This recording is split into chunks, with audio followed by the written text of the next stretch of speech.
This here is an Edixa Flex Model C, the one with light meter, and it has shutter speeds from 25 up to 1,000, and on this particular one the speeds below 250 don't quite work because the shutter stays open partway, the trailing curtain stays open.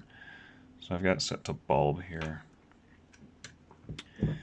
Demonstrate it, and so you remove these four fasteners here on the film plane, and this thing just pops right off, and you can see the curtains.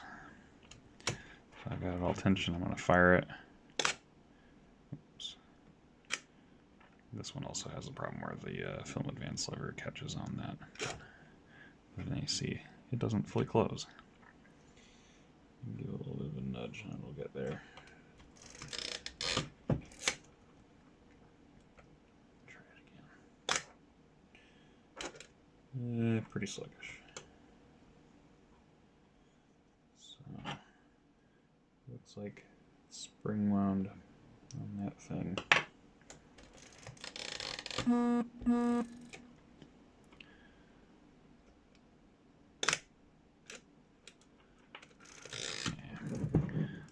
If I set it to 250, it actually works.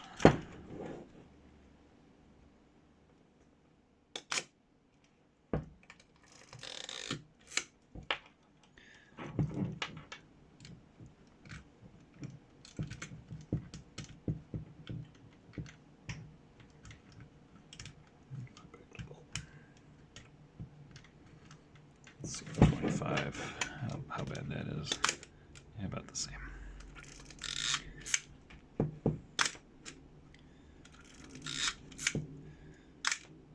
And if it gets in this state where it's not even past halfway, it won't even advance.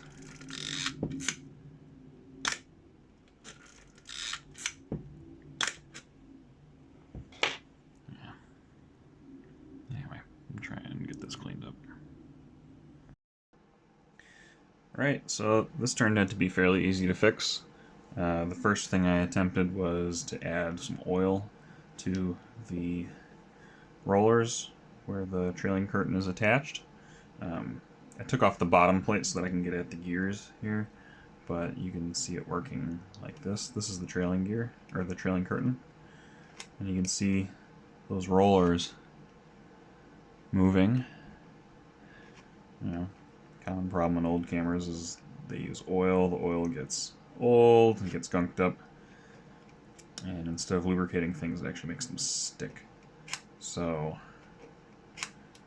all I've done is added a few drops of super light sewing machine oil. And in fact, on this it's really easy because the ideal place to put the oil is these little screw holes here. Just stick the needle down in there, give it the tiniest little drop of oil, gets right onto the bearing surfaces on those rollers, and you're good to go. So here's a test of bulb, which the trailing curtain would not complete before. And we got no problem now. Okay, let's try 25.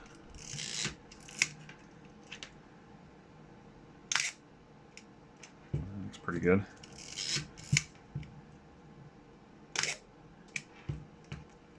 $50. Oops. Just touching the speed selector dial on that one. Yeah, the thing with these, it's always kind of a pain, is the speed selector dial is, you know, part of the shutter curtain mechanism, so if you got your fingers on it, when it releases, you end up holding it back, which is almost certainly not what you want to do. This one's also got a little bit of an issue where there's a little piece of cork that keeps the winding knob away from it, which is really important because it turns out these two dials are knurled exactly the same, and they form a gear if you actually let them contact. I don't know why they did it like that. It's almost like they did that on purpose, but I can't possibly imagine why you'd ever want to do that on purpose. It just gets in the way, so I am having to hold it back a little bit. Anyway, 100. Looks good. 250, back to 250. And everything from this speed up worked before. But let's just double check, make sure it still does. Yep. And 1,000. Focus. There we go. Yep, still good. You might notice I've gotten into the habit of winding on and then changing the dial. On this camera, you don't actually need to do that, but there are a number of cameras, old Leicas. I don't have a Leica, but I've got an old Fed camera, which is just a Leica copy, where if you change the shutter speed before you wind on, the gears bind up and you may break it. But this one doesn't actually work that way. You can change the speeds before or after. Totally fine. I've just gotten into that habit. I really don't want to break my Fed 3. Good as new.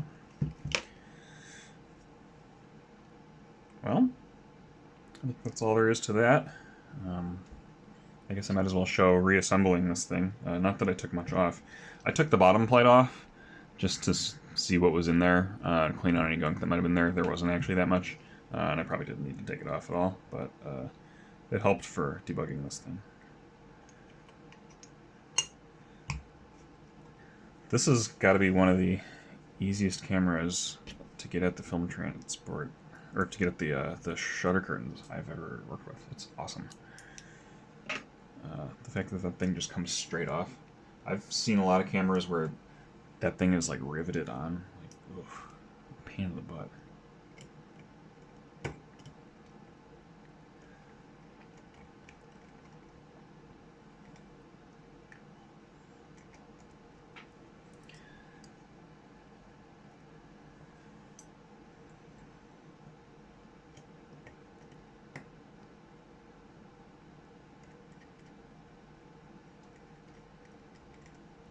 Yeah, those screw holes being placed exactly in the right place for adding oil was just wonderful. I mean, it might have been like that on purpose.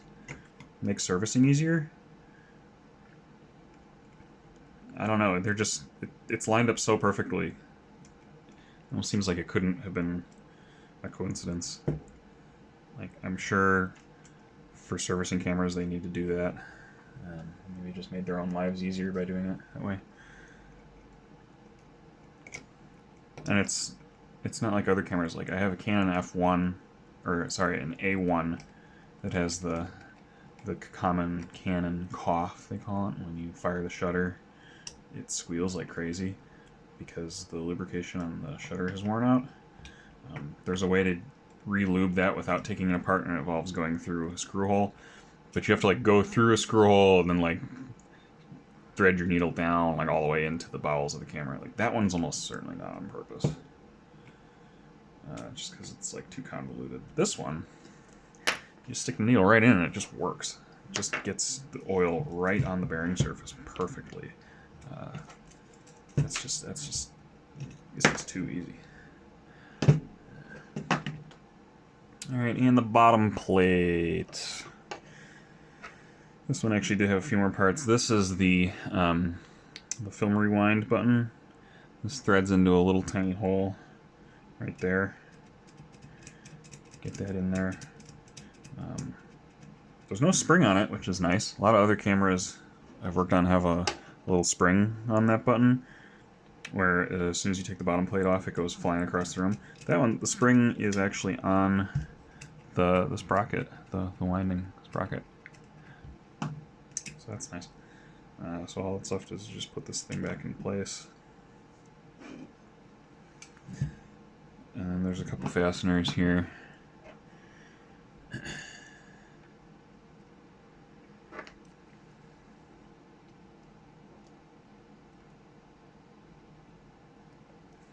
First, we'll do the ones on the side.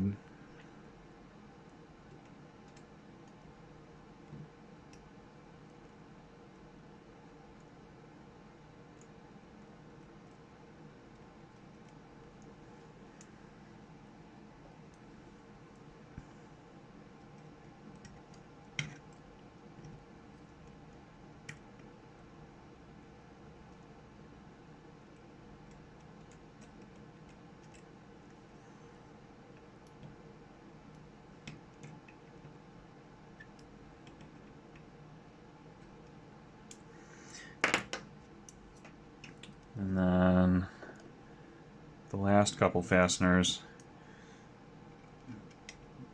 go on here. I need a bigger screw. This is the tripod socket. There's actually a couple layers of fasteners here.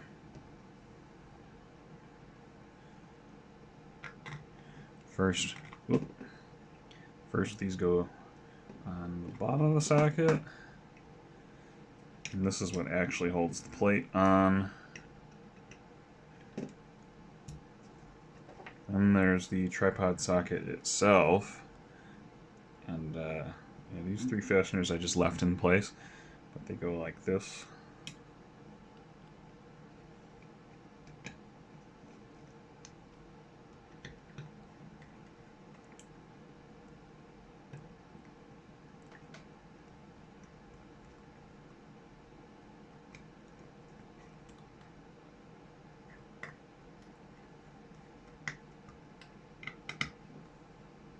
Get that on there real good.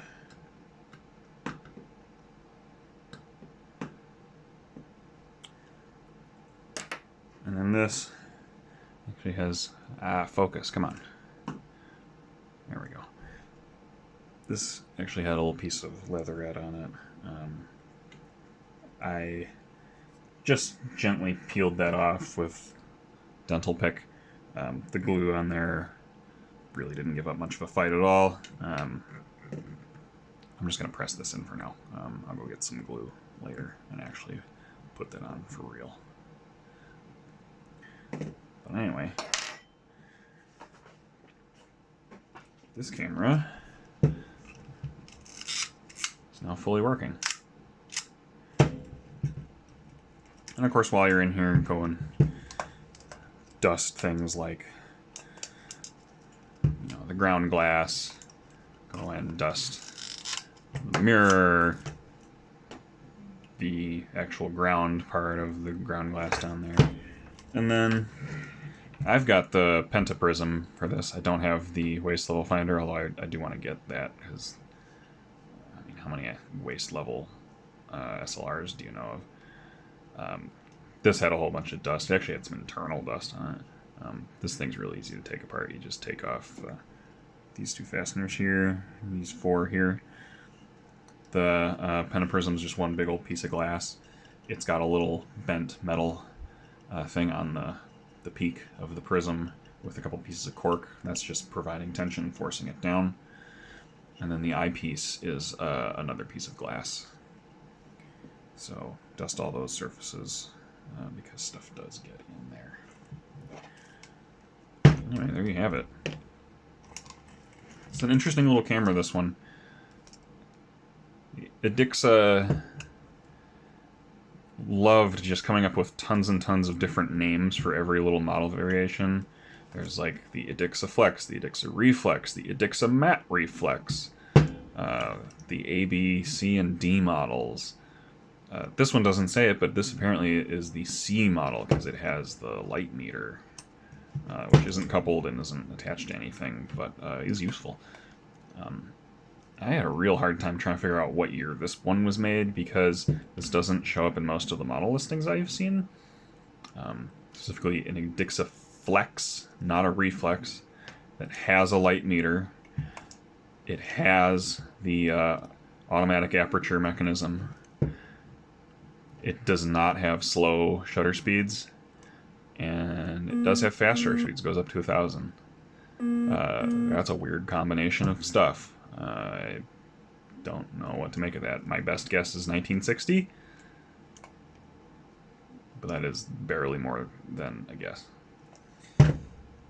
Anyway, I have to run some film through this thing and find out if it has light leaks. Best of luck with yours. Later.